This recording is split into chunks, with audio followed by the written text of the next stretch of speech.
Little Princess Leia. That's her first scene. The robots, every character that you see, that's their first scene. The first time you see me, that's like my third scene. They cut out the earlier stuff, because what it was, how many people have seen Star Wars here? All right, well, if you'll remember back, when the droids take the escape pod and go towards Tatooine, they cut to me out in the desert in that outfit. In the pictures you go, what's with the Gilligan hat and the poncho?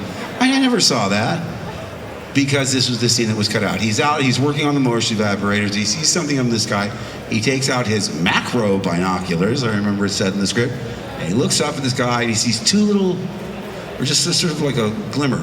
He gets very excited. He runs and jumps into the land speeder, and it tells one of the droids, the one that has the binocular heads, come on. I saw this on YouTube. It's a deleted scene, right?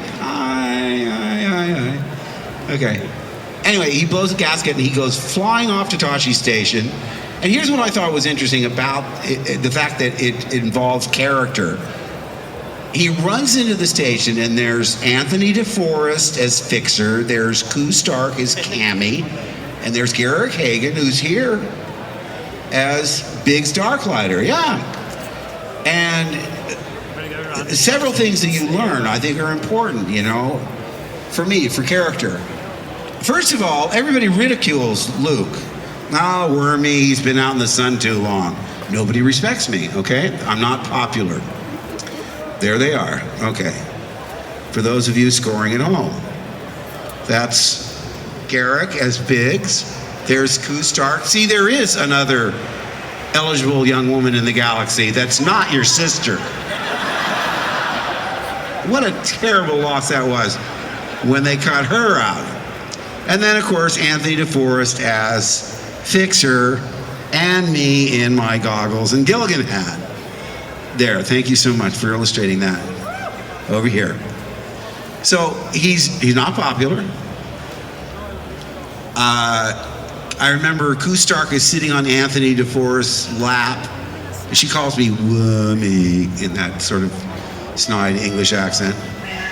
And Biggs is dressed up in this Imperial uniform, right? And I'm like, wow, cool. He has no political persuasions. He's not like, oh, you're in the Empire? No, he sees the uniform. He goes, oh, wow, that's... And Biggs says, well, come here, I want to talk to you. And we go outside and walk around the teen club, we called it. And he said, well, I just want you to know, Luke, that when I get the chance, I'm going to jump ship and join the Rebel Alliance. And again, whoosh, no political persuasion. I'm like, whatever. I don't have an opinion on the Empire or the Rebels. I just want to get out of here. I just want to get off my planet. Who cannot relate to that? I gotta get away from home. It's driving me crazy. So those are important character things, I think, that you don't get. But what happens is, and they're right, if you cut to Luke at that point, it's a whole new setting. It's a new character. You go, who's this guy? Wait a minute, we're following this. We're talking about this. You're my only hope. But basically, they don't come to Luke until he naturally comes into the story when the Jawas put R2 on sale. So it makes sense. And I kept thinking, well, they keep putting out these new editions, eventually it'll show up. No, we get a new Java, we get, I don't know what, more twinkling lights, and who knows. All right, so basically I wasn't supposed to do this, and I think they want me to leave, I would imagine. No? Well, that ends the prepared for, it's not prepared at all.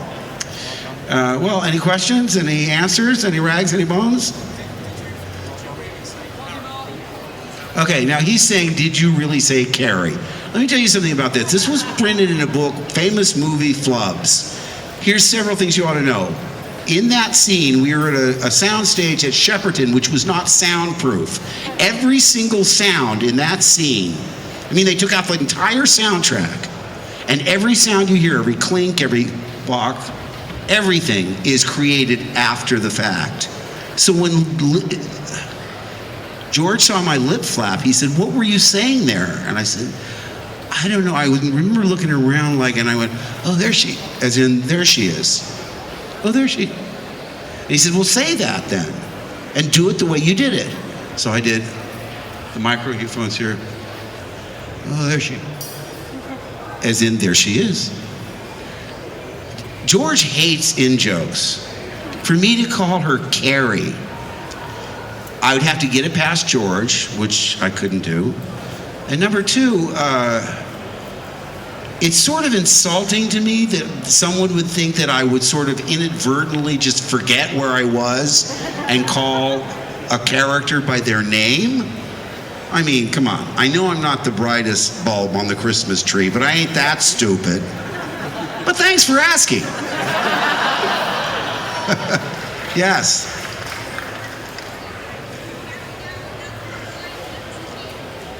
Oh, you tricky thing. Do I have more lines in episode 8 than I did in number 7? Because, also, everything gets, everything gets picked up on the internet, right? Everything's news. Yesterday during a talk, and I said, and then when Daisy, who plays, okay, that's what happened. Give me a second, it'll come to me, right? And then on the headline was, Hamill forgets Ridley's character's name. Anyway, so, I had a momentary, wait a second. But what I loved was the guy that did the follow-up question is, what's her last name? I said, well, her last name is, oh boy, you trying to trick me. No, I love the fact, you'll love this. You go to all this trouble. Some of you had to leave jobs, save and scrimp and save to come here, maybe thousands of miles away, and get people to watch your pets, because you're gonna be gone, because you love Star Wars so much. And you're gonna be there with the people that just finished. Day before yesterday, I ADR'd my last line. That's where you dub dialogue on a scene, and I'm done, okay? Until there's final tweaks, a couple months before the movie comes out. But for now, they can go away, they can work on it, they don't need me, I'm done. And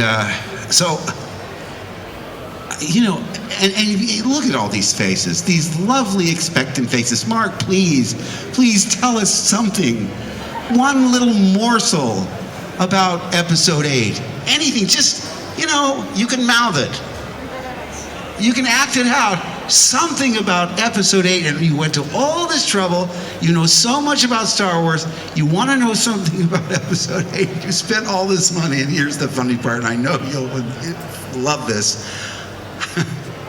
I'm contractually forbidden to talk about it. Isn't that funny?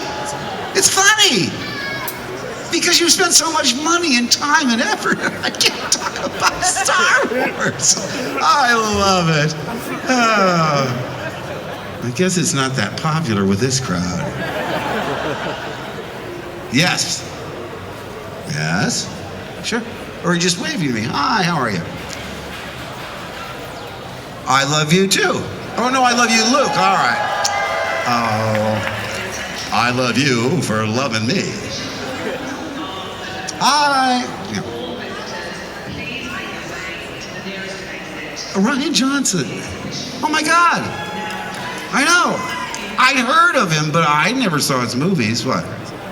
Oh, okay. I'm so glad we had this time together. Just to have a laugh or sing a song. Seems we just got started, and before you know it, comes the time we have to say so long.